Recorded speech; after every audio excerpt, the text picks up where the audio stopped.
Yes, people, Arsenal with Ash. Another frustrating evening.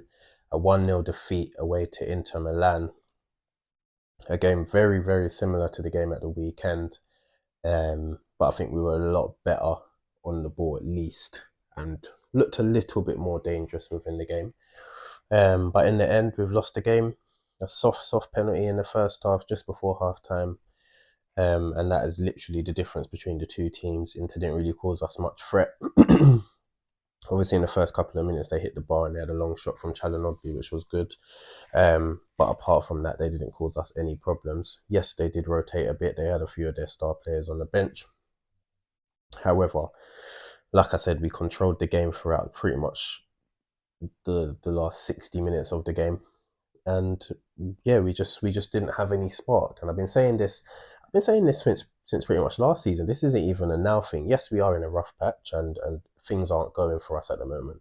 But in games like this, you need some star quality, someone that's going to create something out of nothing. And I remember saying that again after the Bayern game last season when they knocked us out 1-0 at their place. And I said, that's what we're lacking. And unfortunately, we didn't get that in the summer. We didn't get anyone that's got that unstoppable factor about them that can just turn a game like that. Yes, we've got Bukayo Saka, who's a wonderful player, but that's not enough. We need more. And obviously, especially without Martin Odegaard in the team, where's anything going to be even be coming from apart from a set piece, which, to be fair, we nearly scored from on a few occasions. But yeah, it was just a very, very frustrating night. Um, and in the grand scheme of things, it's not too damaging to our Champions League campaign. We sit 2 points off of the top eight, which is where we need to be if we want to qualify automatically. And we've just played our hardest game. So we've got 4 games left against teams that we would expect to win against, maybe barring Sporting, who just smashed Man City. But yeah, I'm confident that we will be able to turn this form around. Obviously, we've got a tough game against Chelsea on the weekend, but after that, it's an international break, and I feel like after that, I can see our fortunes turning around.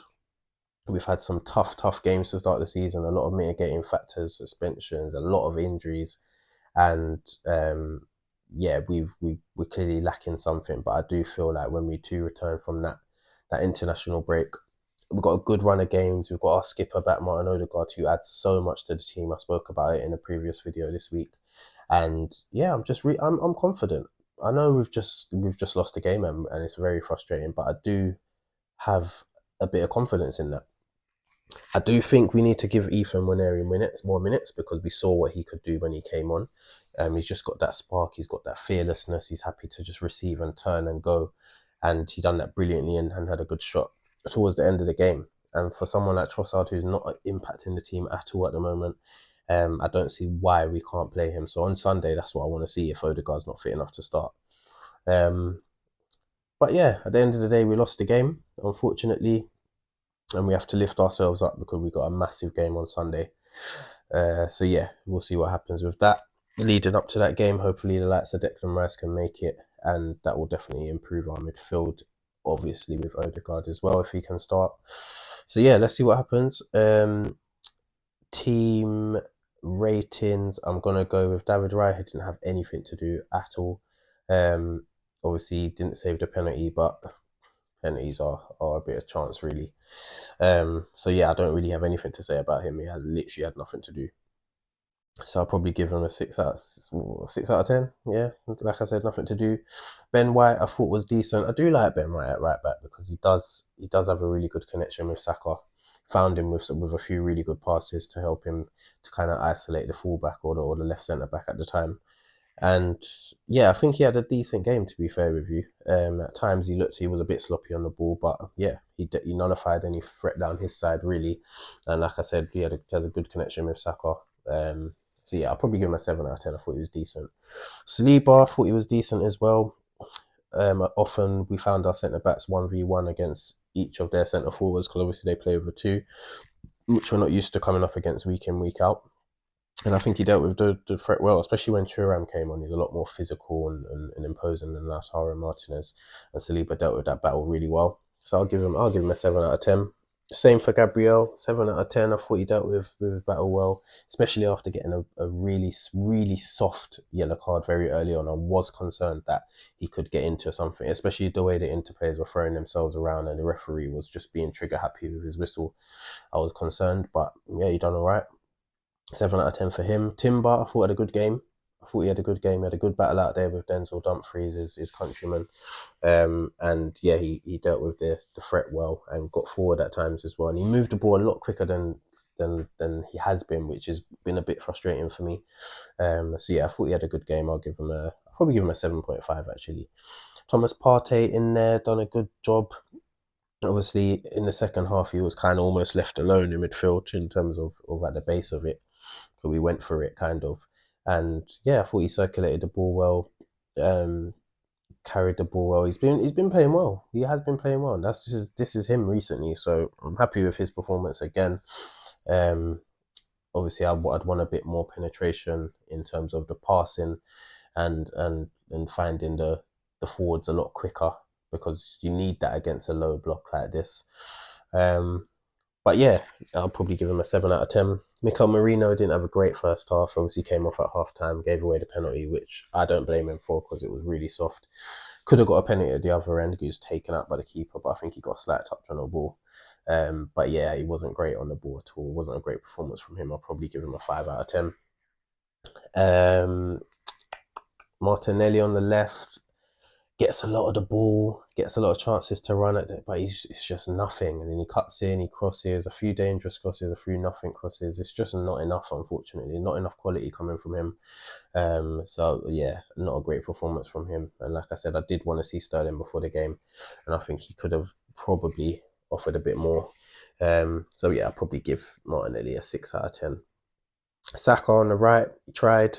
He did try. He did have got quite a lot of the ball, and yeah, he was dangerous in moments. But I think they dealt with him well. They kind of had the left centre back and the wing back all doubling up on him, so I think they kind of nullified his threat quite a bit. Obviously, he had a number of corners. He must have taken about 10 corners in that game, and they were all on the money. And we were unlucky not to score. But yeah, not anything special from him. I'll probably give him a 7 out of 10.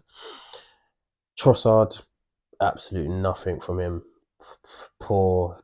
He tried to pick up the areas in different pockets, etc., and link up well with the wide men and Havertz, but it's just nothing came of it. It was just a nothing performance. And I think it's time for him to hold a space on the bench.